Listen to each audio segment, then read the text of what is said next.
All right, so first play we're going to look at, 2nd and 2, one of the Patriots' first offensive plays.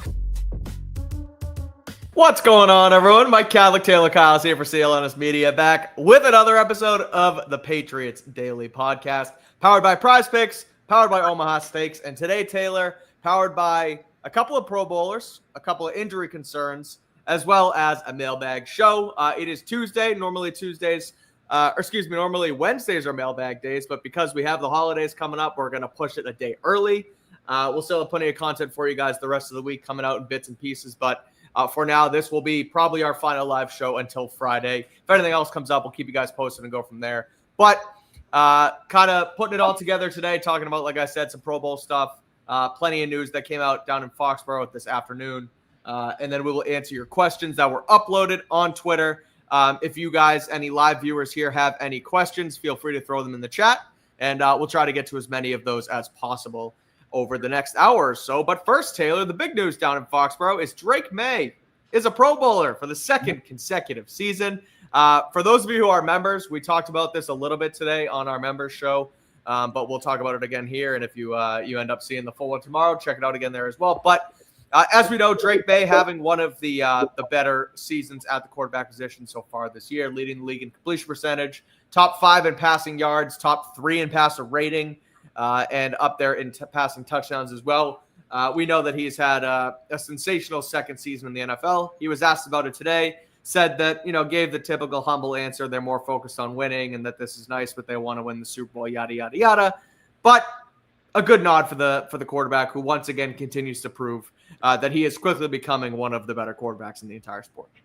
Yeah, when you look at his numbers, the big ones I look at are pressure numbers and deep passing for Drake, and he's been like a top 10 quarterback under pressure throughout, but he's starting to climb up. I feel like he's more in the top 5 range by most metrics right now. I actually posted it on Twitter if you want to take a look, but third most pressure dropbacks, 5th highest average depth of target, still has the 3rd highest completion rate, the 2nd most yards per attempt. I believe only Dak Prescott has more, and the 3rd highest passer rating under pressure. And on deep passes, I mean, he's at a historic rate. He has PFF's highest passing grade on deep passes, and he has for most of the year at a 99.3, tied for the 2nd most completions, the 2nd highest completion rate, 2nd most yards per attempt, and the 3rd highest passer rating on deep throws. So clearly in the upper echelon in some of the most difficult categories to play in the NFL, and it is a credit to his coaching staff. Josh McDaniels obviously is a massive reason he was able to take this jump with structure and experience and just all the knowledge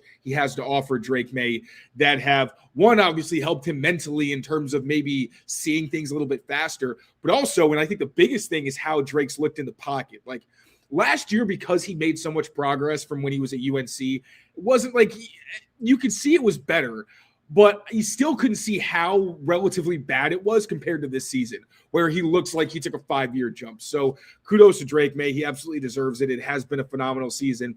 Inconsistent at times, but we have to remember he's a sophomore. Like, it's not really his fault. He's still learning. He's 23. Exactly. And there's probably, hopefully, plenty of great football to come. So really cool to see. But at the same time, this is not the award that we're looking for Drake Maye. There's a couple, I guess, technically. There is first-team All-Pro, which he's pretty much a shoo-in for at this point. And he still is, after last week, one of the front runners for MVP, second in between Matthew Stafford, who's first, and Josh Allen. So, the Pro Bowl really was a no-brainer, but a nice time to kind of take a second and reflect on what's been a historic season for the second-year quarterback. 100%.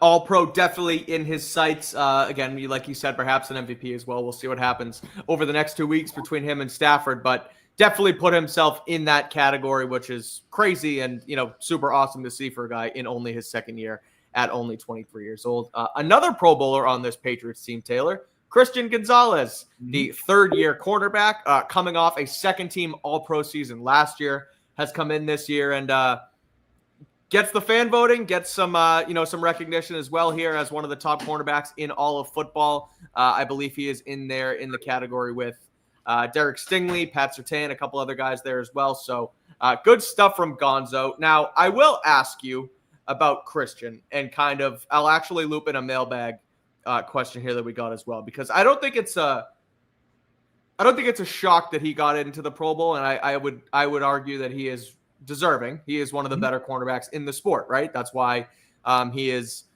on track to potentially get a massive contract extension, in the coming years, and why his 5th-year option should be picked up, if anything, for the Patriots.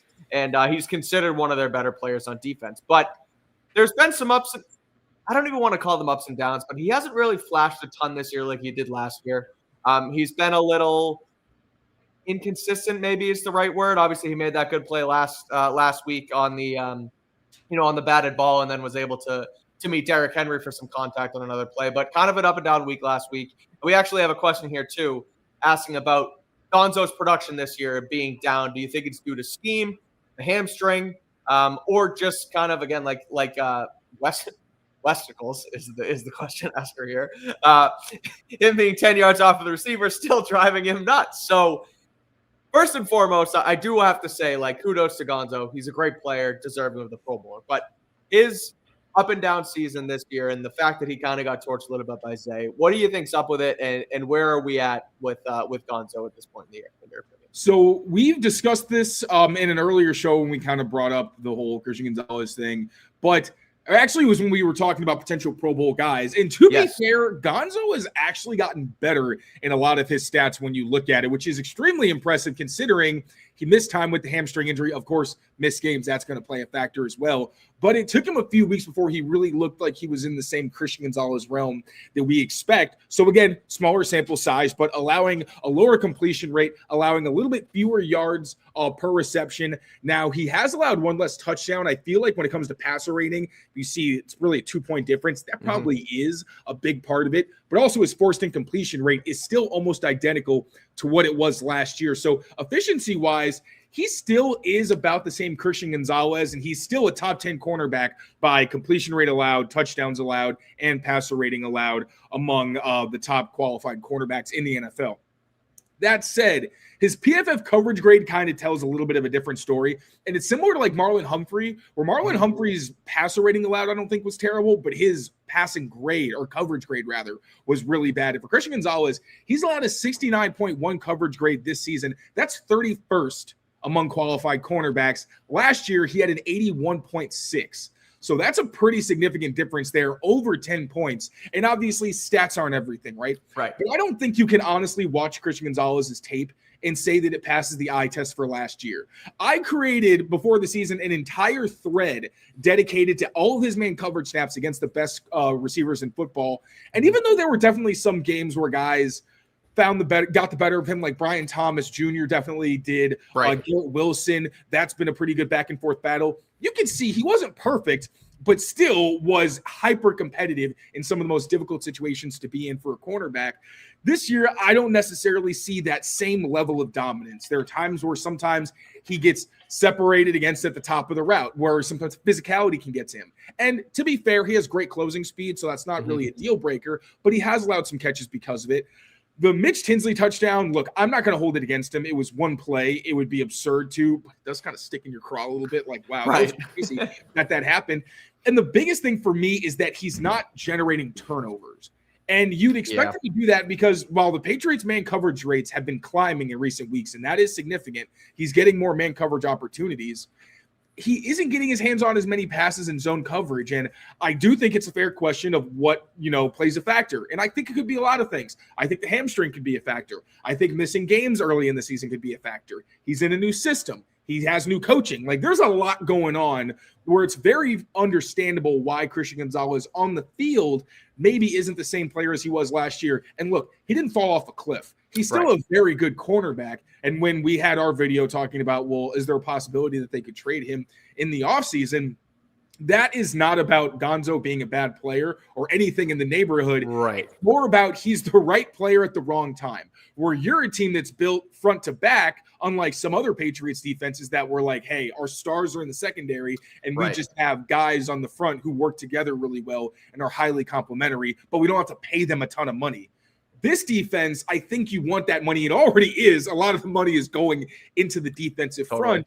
So if you're talking about paying Christian Gonzalez and you're rebuilding, I mean, now he's a Pro Bowler, right? So it adds to his resume. His stock is going to be high. He is more accomplished, I think, on the field than Sauce Gardner, to be very honest. So if you can get a crazy haul like that, and only if, I'm not saying you go around saying, hey, who wants after what happened to the Colts this year, though? I have a hard time thinking anybody's giving up 2 firsts for a cornerback again. But like, still a better player. Like, totally, got a better bill of health and all that. Like, I just think they're like, when that trade happened, I was like, oh, that's silly. That was right. Like, it felt like they overpaid. Gonzo, I don't think would be an overpay. And there's defenses that could add him and then go nuclear, right? Where you're willing to go up some capital because maybe your championship window was closer. For the Patriots, you need premium spots filled. You still need a long-term right tackle. You could probably use 2 edge rushers if we're being very honest, unless you pay somebody this offseason who you can really count on as maybe the guy. But with so many holes to fill, I hate to make this negative because Christian Gonzalez has had a solid season. Like, he earned this. But I think it's also fair to say part of it is name recognition because this was a bit of a down season for him. And I think if you're speaking strictly in business terms, if someone says, hey, I really need a Christian Gonzalez, I'll give you 2 first-round picks. Again, I'm not saying you're shopping Gonzo around. Right. You're not itching to get rid of him. But if someone's going to give you the kind of capital that allows you to replenish or just add young, explosive talent at multiple spots on your roster early in the draft, I think it's a conversation that's worth having. But despite that kind of dour note, I'm sorry for all my Christian Gonzalez truthists. He's still one of the best players at the position. There's nothing taking away from him. It's really just, again, right player, wrong time. This is as well as they played this season. With the schedule next year, if they play the AFC West and the AFC West or something like that? Yeah. Like, your schedule is doing a 180 next year, and you need as much talent as you can possibly get. And I just don't know if cornerback is where long-term you really want to invest a lot of money if you have the opportunity to, again, address a lot of other spots. It's a walk in the minefield having this debate, so I'm sorry if I'm being redundant or anything, but I want to be very, very clear. AFC West they play, NFC North they play. So Bears, yeah, it's tough. Yep. Yeah, so we'll see. But no. But one first and foremost, I'm with you. Like, I agree with all your points as far as, if someone's gonna call and offer you a haul for Gonzo, you might consider it. But at the end of the day, he is still considered one of your better players. He is one of your better players. A little bit of a down year, still getting solid accolades. Only good to improve. You may be able to find more of a niche isn't the right word, but maybe an ability to find the best out of him moving forward. So kind of up in the air, remains to be seen what the future is like for him, I would say here, but a deserving Pro Bowler for sure. So shout out Christian Gonzalez there. I will throw up a live mailbag question here because I actually wrote about this for SI.com today. 5 biggest Pro Bowl snubs. If you want to check that out, go on SI.com, check that out. Nelson asks, please explain why Chimere Dike got in the Pro Bowl as the returner over Marcus Jones. Now, I didn't dive terribly deep into this, but I looked at what the vote means as well as the stats behind it. And I think mainly to me here is Dike does both, where Marcus Jones is only a punt returner. So Dike has kick return stats. He's one of the better kick returners. He's also a punt returner for them. He's such a fun player. I love Chimere. He is. After that Titans Pats game, I was like, you have my attention and my respect. Good for you. 100%. So I will say that I did put Marcus Jones in as a snub because I thought that I still think he's the best pure punt returner in the game, but it does factor in both things there, kick and punt. So that's probably why he didn't get in. But I would say he's just as, if not more deserving than DK on that front. Mike Vrabel said it. There's been a lot of return touchdowns this season. There were a lot of deserving punt returners alone. Yeah. Much less someone like Chimere Dike, who is elite at both.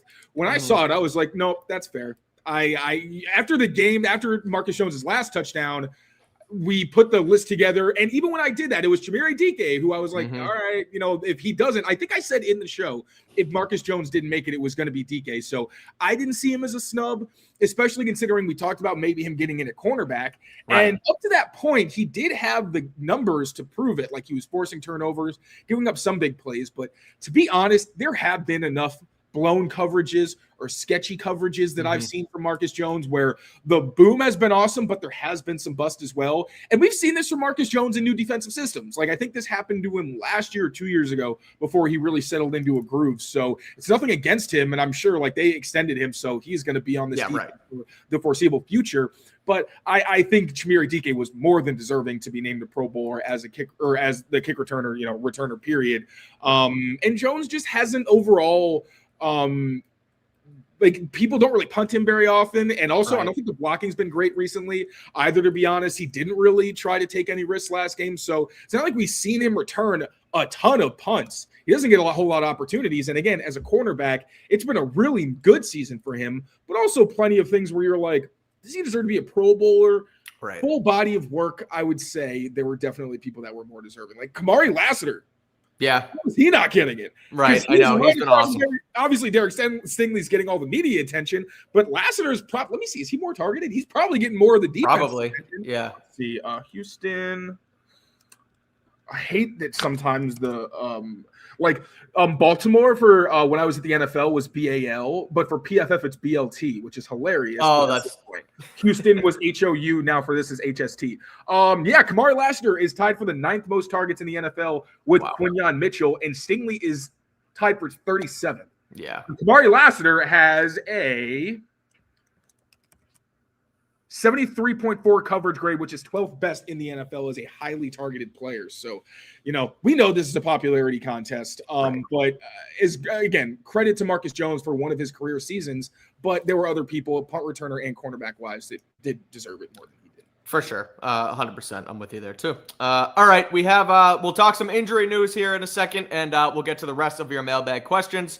But first, before we do that, I got to tell you guys about our friends over at Prize Picks, because this episode and every episode of Patriots Daily is brought to you by Prize Picks. It is the holiday season, the best time of year for sports, whether you're watching bowl games, basketball mashups, playoff pushes, or anything else. It's all happening at once. And while you and I are out here making decisions every day, there's one place where it feels good to be right, and that is on Prize Picks. They have a new feature alert right now on the app. It's called Early Payouts, and it means if your lineup gets off to a hot start, you may now have the option to cash out those winnings before the game even finishes. We have a full slate of Christmas Day games in the NFL coming up on Thursday. We got the Broncos and the Chiefs at night. We got the Cowboys and Commanders playing as well, and then the Detroit Lions and the Minnesota Vikings. So 3 in-division matchups, and you can head over to Prize Picks and put in lineups for all 3. You can mix and match as well.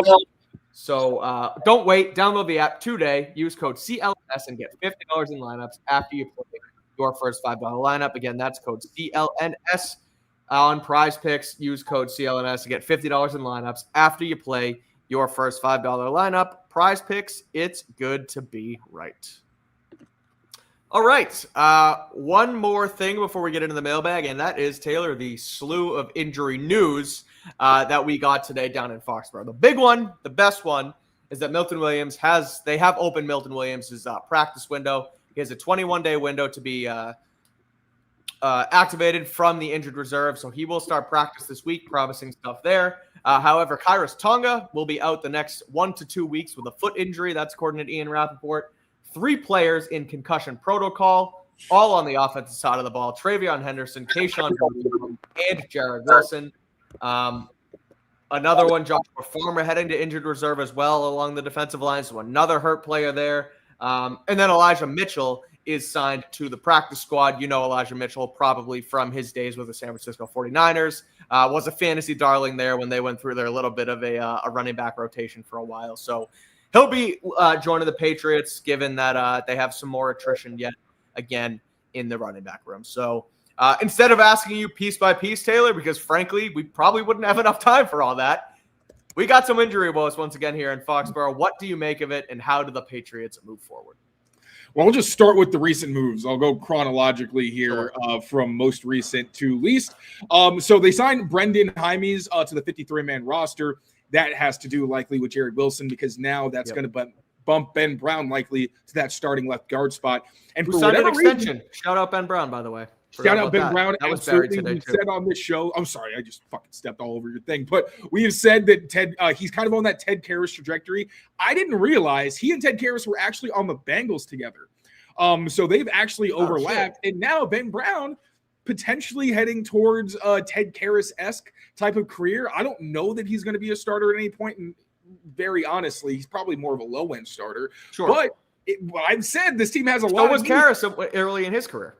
Exactly. And if you want to say, hey, maybe we continue to just invest at Jared Wilson at left guard and you're going to keep Ben Brown at center, frankly, that kind of changes the equation because maybe you can invest in right tackle and kind of punt the interior of the offensive line for a more significant overhaul in 2027. So there, Ben Brown is probably going to be your starting left guard. That's going to mean Thayer Munford. I didn't see Morgan Moses in the locker room, by the way. So kind of hard to predict what's going to happen there exactly because Thayer Munford was the right tackle. He kind of got dinged up, but has been your eligible tight end there. So expect Brendan Hymies to end up as depth. He played a few seasons for the LA Chargers. So these guys actually got playing experience. Joshua Farmer to injured reserve. We made a video about replacing Milton Williams coming back and also no more Kairos Tonga. Mentioned Joshua Farmer. Now he's no longer relevant. He had a really solid rookie season as a run defender. There was, some bumpiness in recent weeks. Like that time it seemed like he was going to play and then didn't, which was kind of odd. But you're no longer going to have him. But on the plus side, Eric Gregory has looked good for you. You've also got Jeremiah Farms on the practice squad. You've got Fabian Lovett on the practice squad. And you've got Leonard Taylor, who played a few snaps for you in a game when one of the first weeks that he got here. So you have bodies at defensive tackle, and Milton Williams coming back, obviously massive, right? This is going to be, even if he's at like 75%, this is going to be huge for the pass rush. TBD, how much it affects the run game. I think you're going to get more plays behind the line of scrimmage, but also there are times where Milton Williams on good double teams will get moved as well. So replacing Kairos Tonga without Joshua Farmer is going to be pretty difficult. Moving on to Elijah Mitchell. Obviously, Travion Henderson is likely going to be out this week with a concussion, as Jared Wilson is, and as Kayshon Boutte is. Also probably why you signed Brandon Smith. At running back, I could see Elijah Mitchell actually playing as long as he can pick up the offense quickly enough, and he's been in the league for a while. He was with the Chiefs in the preseason, was there for a little bit during the regular season, played a handful of snaps, but really hasn't done much this year. But he's a downhill runner at this point in his career. He can give you some versatility in the passing game to a degree. He's got soft hands. So somebody that you can at least plug into the lineup with a lot of guys in your backfield banged up, of course. Wide receiver, Brandon Smith, probably going to help out on the practice squad because Kyle Williams and Efton Chisholm, who haven't been involved pretty heavily in the practice squad, especially Efton Chisholm, they're probably going to be contributing on the offensive side for you. So maybe you just want some other guys on the practice squad to take on some of those reps. I feel like I'm going to pass out talking about was just going to say, this is a freaking grind right now talking about all these injuries. My goodness. Oh my gosh. All right. Catch my breath. And they got rid of Sebastian Gutierrez, which may have been to create that spot for Brendan Hymies on 53-man roster. Did I miss anybody? I think we got it all. I think the only thing we were missing originally from the show rundown was the Ben Brown extension. I think we were able to shoehorn that in. So, yeah, Taylor, I mean, we talked about it throughout the season, the injury luck, and Vrabel kind of gave, I wasn't at the game, at that away game, but gave some beat reporters shit saying that, we were talking up the injury luck way too much. And now all of a sudden, kind of unraveling for them here. Now, and I will say it could be worse. They still haven't put somebody who's a starter or a significant role player other than Antonio Gibson, I'm sorry, on season-ending injured reserve. So I guess with Joshua Farmer, this probably would be. Yeah, but he's not a starter. So, but still rotational. Role players. Yeah, totally. Yeah, I mean, even still, that's two rotational players who might be done for the season. Could have been a lot worse. So really, it sucks, and it's kind of when it rains, it pours, that kind of situation. But this, you can be the 49ers. Like it could be a 100%. A lot worse. We know that from last year, obviously. So right. So no, you're right. They've kind of they've still skirted it a little bit with Will Campbell looking like he could come back and Kairos Tonga only being 1 to 2 weeks. Like you should still get to relatively full health with some of your better impact players moving into the postseason, which will be huge. But you got to find a way to get through the Jets and the Dolphins, which you'd hope shouldn't be an issue. But again, as these continue to pile up, we'll see what ultimately happens. But definitely a something to watch, potential cause for concern. And you hope even more that you can get some help from around the rest of the league, win these 2 games and potentially get the 1 seed and give yourself even, another week of rest to potentially get healthy before a postseason push. So that is our injury updates here on Patriots Daily. We will tell you guys about Omaha Steaks, and then we will answer your Patriots questions. I need my video because, Taylor, I can't only talk about the steaks.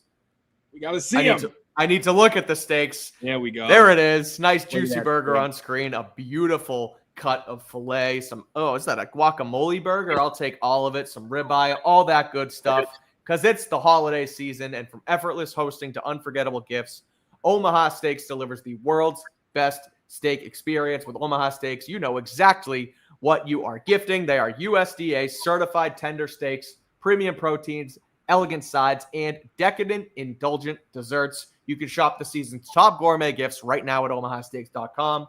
And our listeners get an extra $35 off with code Patriots at checkout. As you guys know, as we've talked about in the read already, the holiday season is coming up. It is right around the corner. Christmas Eve tomorrow, Christmas Day after that. We're in full swing in Hanukkah, and holiday magic is made easy on Omaha Steaks. I have plenty of Omaha Steaks in the fridge, getting ready to cook those up over the next couple days with family and friends. And can't wait to not only dive in, but also tell you guys about how it was after the holiday season. So you guys can join me and save big on gourmet gifts and more holiday favorites with Omaha Steaks. Just visit omahasteaks.com, and for an extra $35 off, use code Patriots at checkout. Terms apply. See site for details. Again, that is omahasteaks.com, promo code Patriots. All right, let's answer a couple mailbag questions before we skedaddle here. Taylor, as you guys know, I'll throw this on the bottom too. Just don't forget that we do a mailbag every single week. Taylor asks for questions on Twitter. We'll answer as many as possible. And if you're live on the show, throw them in the chat, and we'll try and get to some of those as well. We will start with another cornerback question. We probably could have looped this into the Gonzo stuff, but just a quick one here. Thinking about, you mentioned there's been a bit of an uptick in man coverage over the last couple weeks. So Chef DDDS 89 asks, will the Patriots start playing more cat coverage in the playoffs once the front seven gets more healthy? Could be a good wrinkle for opponents and would make much better use of Christian Gonzalez and Carlton Davis. Yeah, they already have. I think it has helped Carlton Davis. I think Marcus Jones is still playing pretty well. Just there's some matchups that Gonzo hasn't looked great in. And look, I'm not going to keep getting into this. I know. Said my piece. But yeah, I think they still want to play as much man coverage as possible. The front end and their ability to get pressure is a big part of that. But yeah, we're already trending in that direction. So I think it'd be fair to expect to see potentially even more or around the same rate, if not a slight uptick depending on the opponent, of course, because if they got a good run game, you can only play so much man. Yep. Same question in the live chat. So I'll just give at Bay Indo Studio a shout as well. Will Patriots switch to man to maximize strength in man over zone? Looking like they're already trending that way. So we'll see how they change things up defensively heading into the playoffs. A couple interesting ones kind of looking back at the offseason. This is from at Patriots 3. How happy are you that the Patriots didn't trade for DK? Taylor didn't really want him in the offseason. I mentioned, when did we talk about DK the other day? When somebody was on the show? Was it? That's a good question. Oh, it was in Discord. That's what it was. Oh, yeah, it was Discord chat. So we talked about it. These are the things you guys miss if you're not members here. We did talk about the receivers a little bit. And it's funny, I did mention, DK hasn't been all that bad this year. And then all of a sudden he's fighting fans on the Steelers sidelines. But are you happy they didn't end up with DK and going to get him? And kind of just thoughts on that whole kind of situation out in Pittsburgh this week. I don't think saying I'm happy. This is what I expected and what I was afraid of, I would say, is I thought that at some point his temper would get the best of him. And I don't want to paint him out as a bad teammate. I don't really think that's what the, speculation has been. And he's had a good season. It's not like he wouldn't have been a good addition to the Patriots, but they got Stephon Diggs. He's made huge plays for them in big moments. He hasn't been a distraction outside of that one blip on the radar, or rather, on the boat.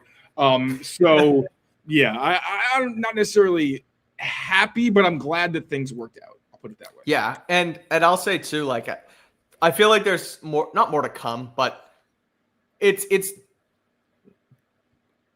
a little deeper, I feel like, than just this guy grabbing some guy's hair on the sideline.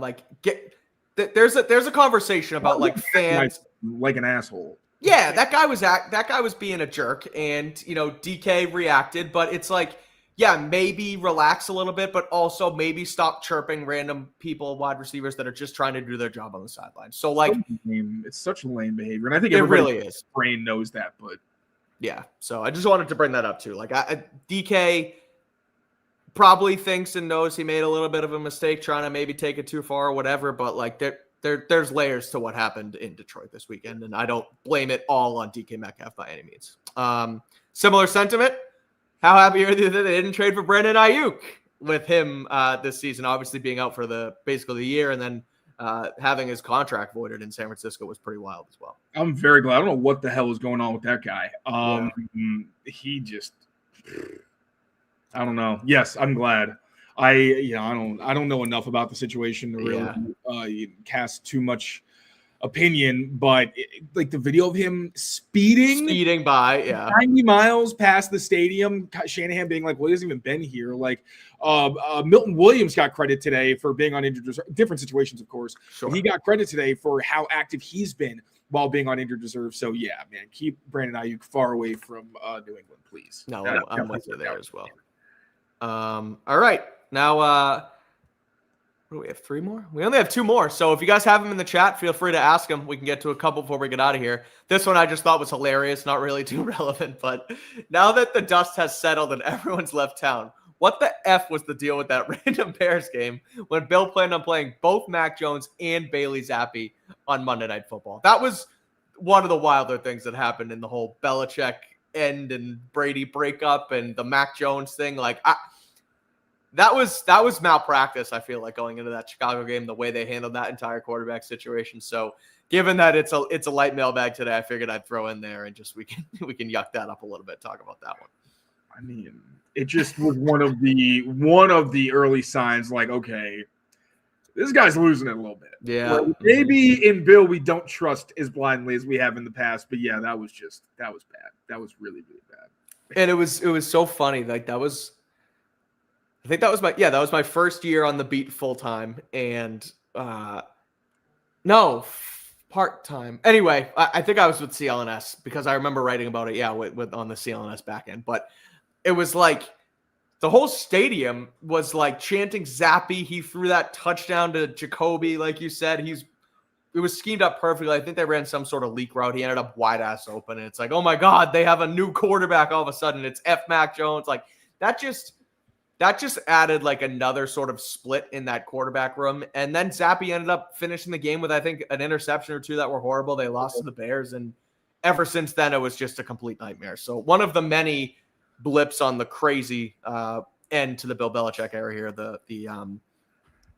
So that was nuts. And that was a funny one there too.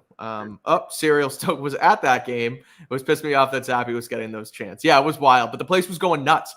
It was the first time I felt Gillette Stadium shake, and it was because of a Bailey Zappi touchdown to Jacoby Myers. And everyone was like, what the hell is going on right now? Like, is this actually happening? But it sure did, and then it ended up pretty poorly. All right, final question here. Thought this was a good one to end on. You can now add any NFL player to the Patriots for the postseason. Obviously, you're not going to replace Drake Maye. I guess you could if you want to, but we'll take him out. Who would you add to this Patriots roster? Myles Garrett. Yeah.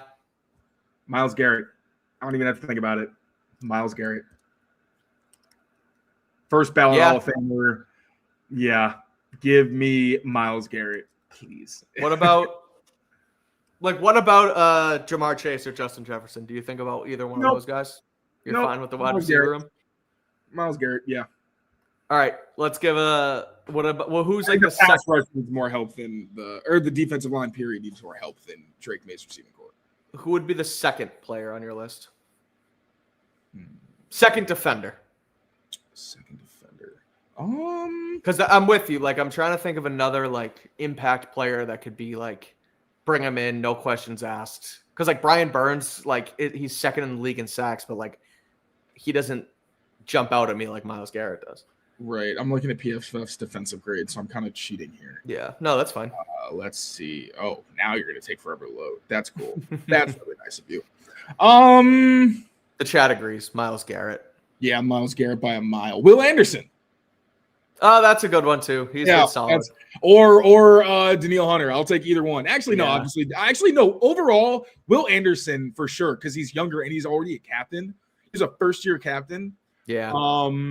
Yeah. I don't think there's anybody I would want more than Will Anderson. It's like literally not remotely close. Are you still down to trade 2 first-round picks for Myles Garrett? No. No. Yeah, I think so too. I don't think so. No. All right. With house money, don't get greedy. Yeah, no, I'm with you 100%. All right, short mailbag today, but those are the questions we got. Another reminder, as always, we will answer all of your Patriots questions, whether it's in the chat, whether it's on Twitter or whatever, every single week here on Patriots Press Pass. We broke down some Drake Maye film earlier today for our Patriots Press Pass members. That will redrop tomorrow for everybody, so make sure you keep it here, rate, review, and subscribe to Patriots Press Pass. The Patriots getting ready to take on the New York Jets this week, week 17, coming up on Sunday. So we'll be back later on this week to break all of that down and keep this season churning as we officially now, Taylor, are getting ready to cover a postseason Patriots team here in New England. So anyone who celebrates, have a Merry Christmas. We will see you guys soon. Probably Friday will be next show. Unless something crazy happens, we'll come drop something else. But until then, happy holidays. Enjoy it. Enjoy your families. Thank you guys, as always. We truly appreciate all of the support here on the channel. And with that, until next time, take care of yourselves, take care of each other, and we will see you soon. Peace out, everyone.